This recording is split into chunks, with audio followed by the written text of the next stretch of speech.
Hey, what is going on, everybody? Hope you're having a great day. Steam Next Fest has ended, unfortunately, but there were so many games to play. I think there were over like 2,600 games to be able to play during Steam Next Fest.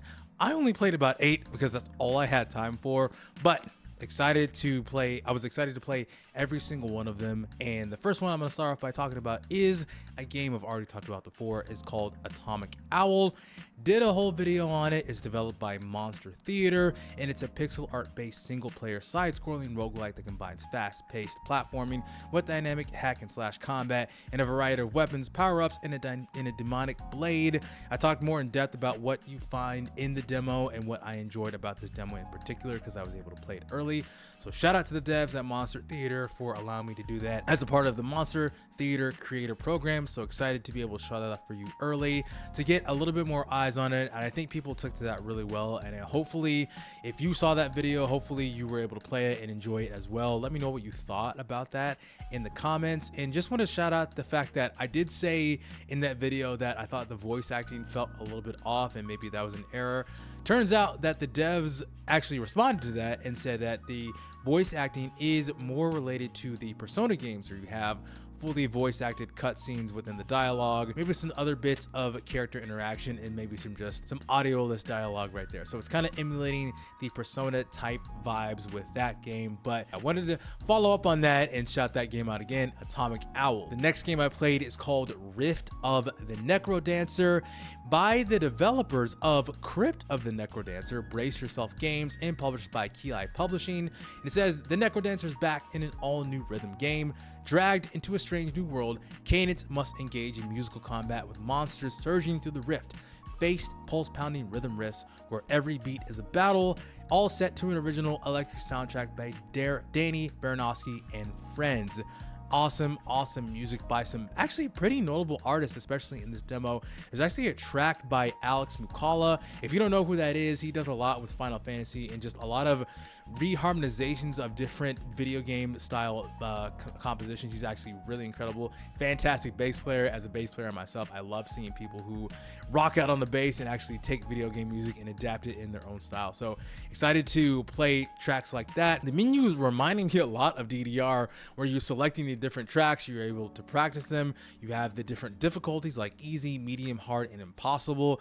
And it is difficult, man, especially on the fingers. I was playing it on mouse and keyboard and also on controller, and so there are varying amounts of ways you can play it. You can also play it on the Steam Deck, but essentially what you're going through and what you're seeing on the screen here is that you have enemies that are going from the left, up, and right, and they all have different patterns based on the type of enemy that they are, be it a skeleton, be it a blob, be it a bat, or something very different, and it's all to the beat, sometimes a little bit off of the beat, and however high the difficulty goes, it more relates to the track. So if you've ever played like a Guitar Hero or a Rock Band or even a DDR, you know exactly what I'm talking about when it comes to as you get harder in the difficulty, the more the rhythm and the more the beats more relate to the actual song that is going on. So it scales relatively well, and it gets harder as each song progresses. Like even in some of the later songs I was playing, even on easy mode, it felt a little bit more difficult. It's just because like I got to get up my finger dexterity in that, but it was a very fun game. Could not stop bobbing my head through that, and so the difficulty like is pretty crazy. And excited to play the full release, which comes out sometime this year. We only got a couple months left, so it hasn't had a full release date yet, and maybe by the time this video goes live that it will have an actual release date. But at the time of this recording, it doesn't have a release date yet, but be sure to check out Rift of the Necrodancer. The next game I have up is a very unique game developed by Digital Mind Games and published by Kwai Lee. It's a game called Spirit of the Samurai.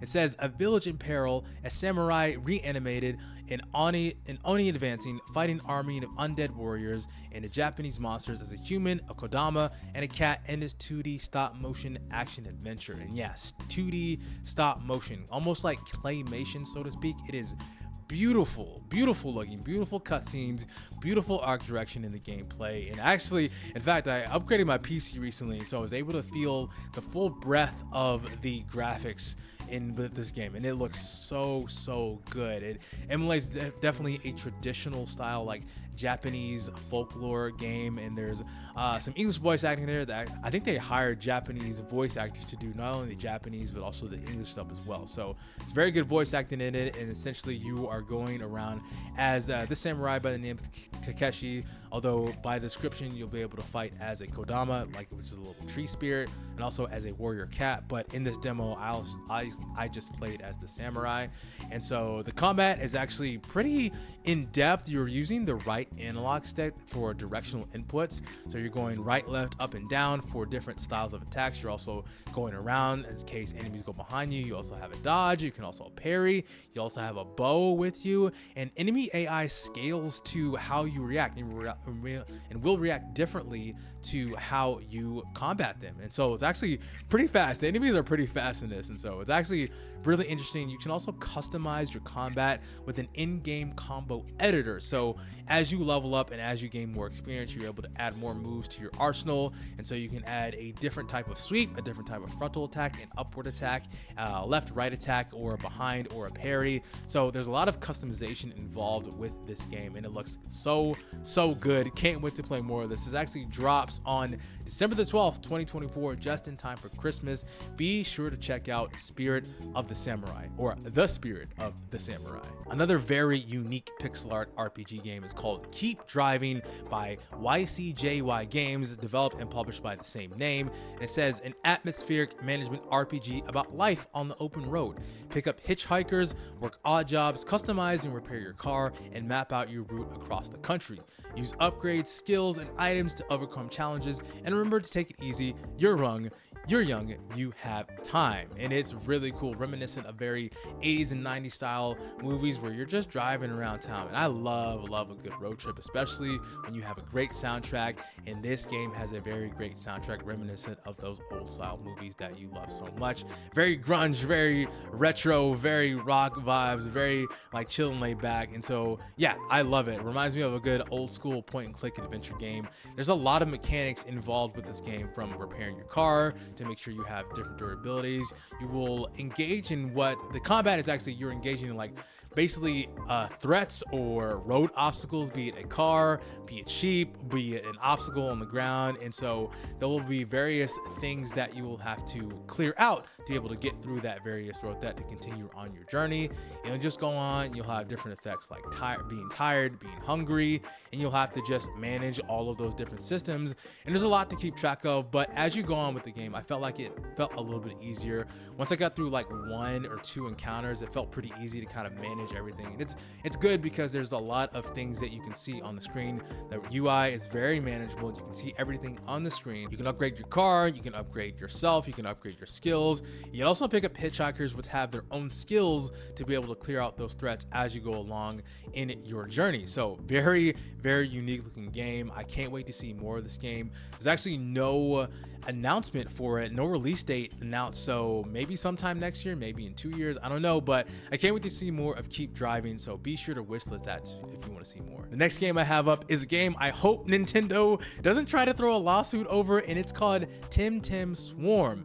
It says, can you survive the swarm? Unlike mighty abilities and upgrades, find and collect Tims to evolve and become stronger, discover overpowered strategies, and battle massive bosses in the survival like bullet heaven. Play solo or online co-op with up to 3 players, building the wildest synergies. So yeah, this is very reminiscent of a Pokemon style game. So Temtem is a game that's been out for a while. I think that franchise has different types of games, and this is their kind of version of what a Vampire Survivors like would be. And so I just wanted to jump in and just check out what Temtem has to offer in the way of a good bullet heaven. So I was like, hey, this looks pretty good, so I'll check that out. And yeah, I think the Temtem license is pretty unique overall to Pokemon, so hopefully Nintendo doesn't try to come at them with that. So overall, I think this is a fun bullet heaven. Loved it. I think the abilities are actually based off of the Temtem themselves. The character I was playing as, I think the only one I had available was water based, so you can have the various upgrades with water and all the different attacks that this Temtem has with them. There's also a very large skill tree that you can go about as you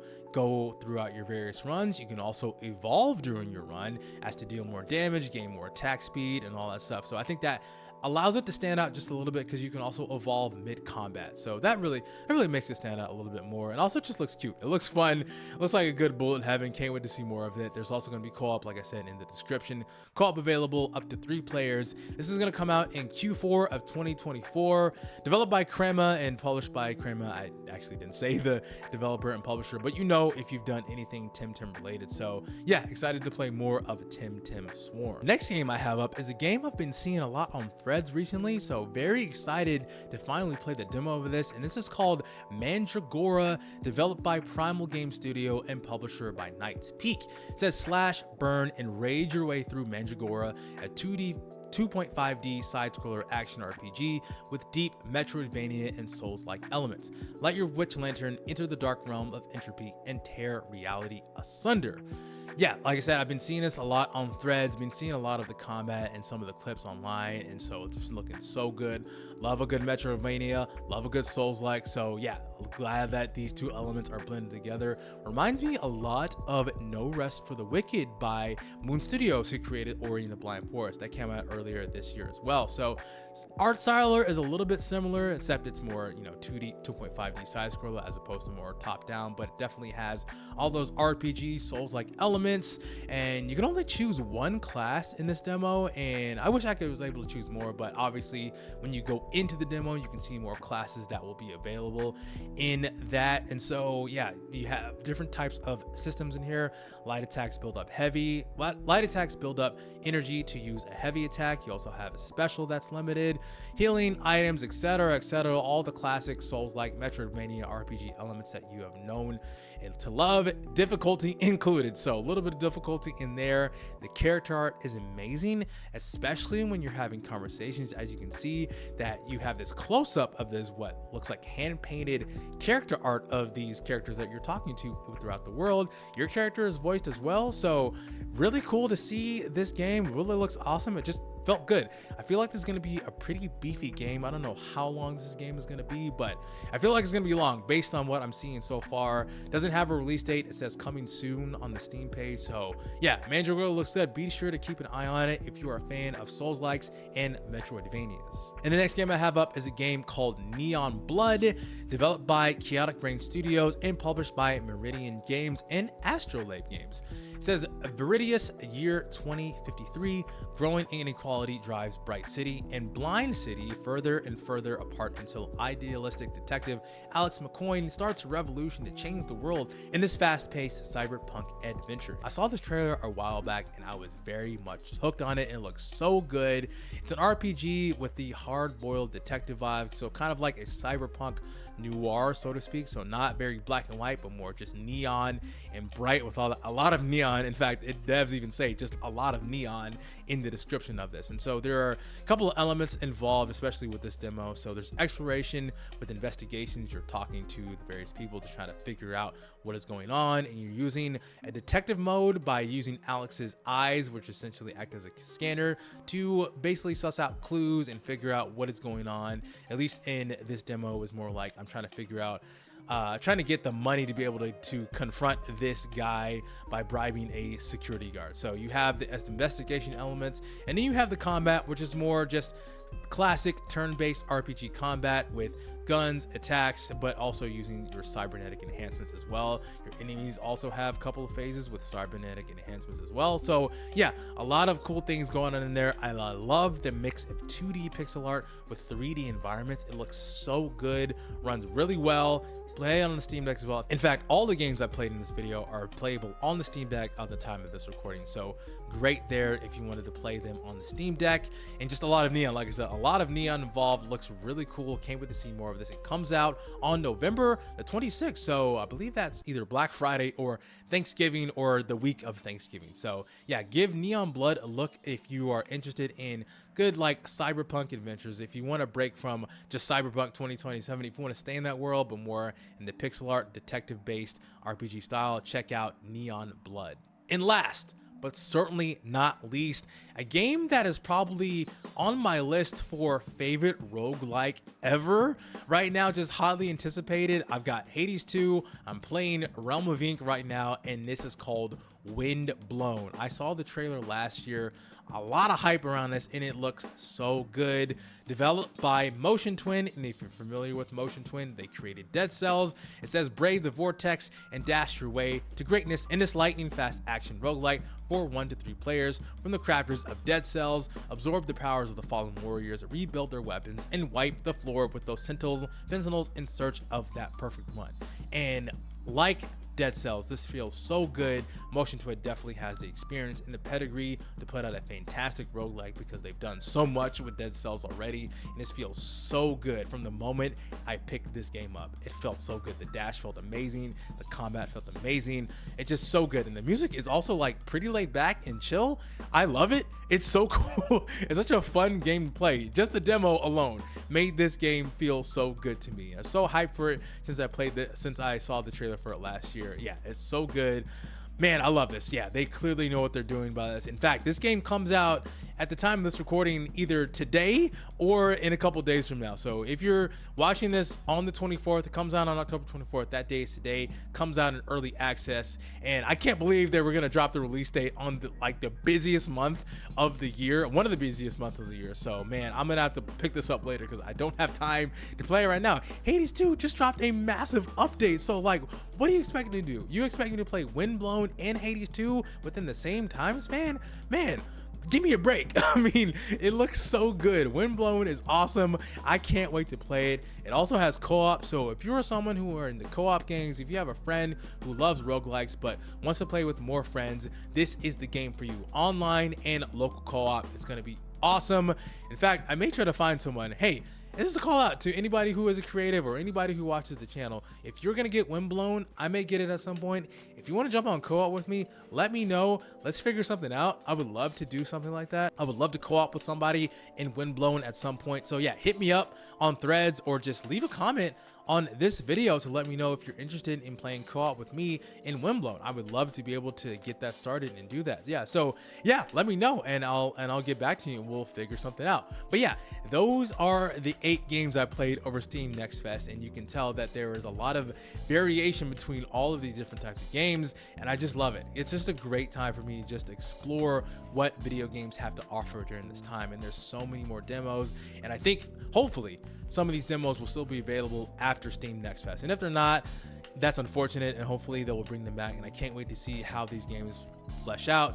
Next year seems like it's going to be a great time. In fact, I think even with Windblown and Hades 2 potentially going 1.0 within the same time frame next year, it's going to be huge. I feel like Hades 2, at least for me, is going to be game of the year. It's already my game of the year for this year, and it's probably going to be my game of the year for next year because of it going 1.0 next year. And Windblown is probably going to be a close second. So unless something else comes out, I think Mandragora, Neon Blood, and maybe a couple of these other games. Spirit of the Samurai looks great. So can't wait to see more games that are coming out. I just love games. I love video games. I love indie games in particular. I love being able to just see what all these games have to offer.